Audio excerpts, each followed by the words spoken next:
एक लड़की थी, बहुत ही खूबसूरत। जितनी वो सुंदर थी उतनी ही ईमानदार। ना किसी से झूठ बोलना, ना फालतू की बातें करना, बस अपने काम से काम। उसी क्लास में एक लड़का था। वो मन ही मन उससे प्यार करता था। लड़का अक्सर उसके छोटे मोटे काम कर दिया करता था। बदले में जब लड़की मुस्कुराकर उसे थैंक यू कहती थी तो लड़के की खुशी की सीमा नहीं रहती थी। एक बार की बात है, दोनों लोग साथ साथ घर जा रहे थे। तभी जोरदार बारिश होने लगी। दोनों ने एक पेड़ के नीचे शरण ली। पेड़ बहुत छोटा था, बूंद छन छन कर उससे नीचे आ रही थी। ऐसे में बारिश से बचने के लिए दोनों एक दूसरे के बेहद करीब आ गए। लड़की को इतने करीब पाकर लड़का अपने जज्बातों पर काबू न कर सका। उसने लड़की को प्रपोज कर दिया। लड़की भी मन ही मन चाहती थी उसे, इसलिए वो भी राजी हो गई और इस तरह दोनों का प्यार परवान चढ़ने लगा। एक बार की बात है, लड़की उसी पेड़ के नीचे लड़के का इंतजार कर रही थी। लड़का बहुत देर से आया। उसे देखकर लड़की नाराजगी से बोली, तुम इतनी देर से क्यों आए हो? मेरी तो जान ही निकल गई थी। ये सुनकर लड़का बोला, जाने मन, मैं तुमसे दूर कहाँ गया था? मैं तो तुम्हारे दिल में ही रहता हूँ। तुम्हें यकीन ना हो तो अपने दिल से पूछ लो। लड़के की इस प्यारी सी बात को सुनकर लड़की अपना सारा गुस्सा भूल गई और वो दौड़कर लड़के से लिपट गई। एक दिन दोनों उसी पेड़ के नीचे बैठे बातें कर रहे थे। लड़की पेड़ के सहारे बैठी थी और लड़का उसकी गोद में सर रखकर लेटा हुआ था। तभी लड़की बोली, जानू, अब तुम्हारी जुदाई मुझसे बर्दाश्त नहीं होती। तुम्हारे बिना एक पल भी मुझे 100 साल के बराबर लगता है। तुम मुझसे शादी कर लो, नहीं तो मैं मर जाऊंगी।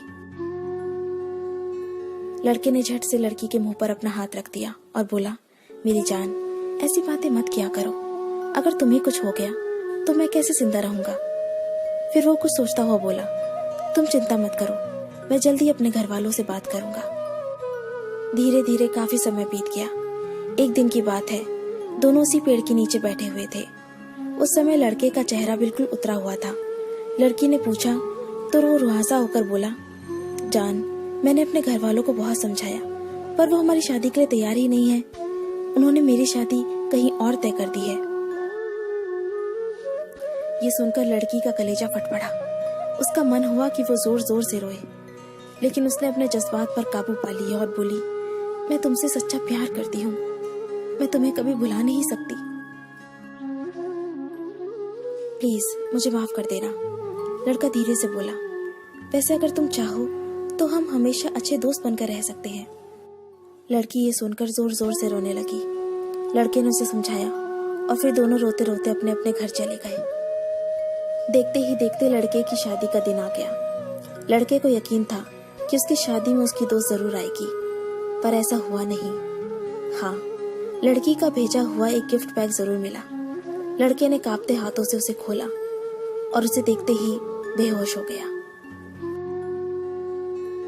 गिफ्ट पैक में और कुछ नहीं, खून से लथपथ लड़की का दिल रखा हुआ था और साथ ही में थी एक चिट्ठी जिसमें लिखा हुआ था, अरे पागल, अपना दिल तो ले जा, वरना अपनी पत्नी को क्या देगा। दोस्तों, किसी के लिए मोहब्बत टाइम पास होती है और किसी के लिए जिंदगी से बढ़कर। अगर किसी से मोहब्बत करना तो उसे ताउम्र निभाना भी, वरना क्या पता आपका हाल भी ऐसा ही हो जाए जो उस दिन के बाद नहीं जी सका, नहीं मर सका। उसकी सारी जिंदगी पछतावे और अफसोस में घुट घुट कर कटती रही। अगर आपको ये स्टोरी पसंद आई तो इसे लाइक जरूर कीजिए और इसे अपने दोस्तों के साथ शेयर कीजिए। अगर आपको हमारा चैनल पसंद आए तो इसे सब्सक्राइब कर लीजिए। मैं आपको मिलती हूँ अपने अगले वीडियो में। तब तक के लिए अपने लव्ड वंस का ध्यान रखिए। Bye, take care.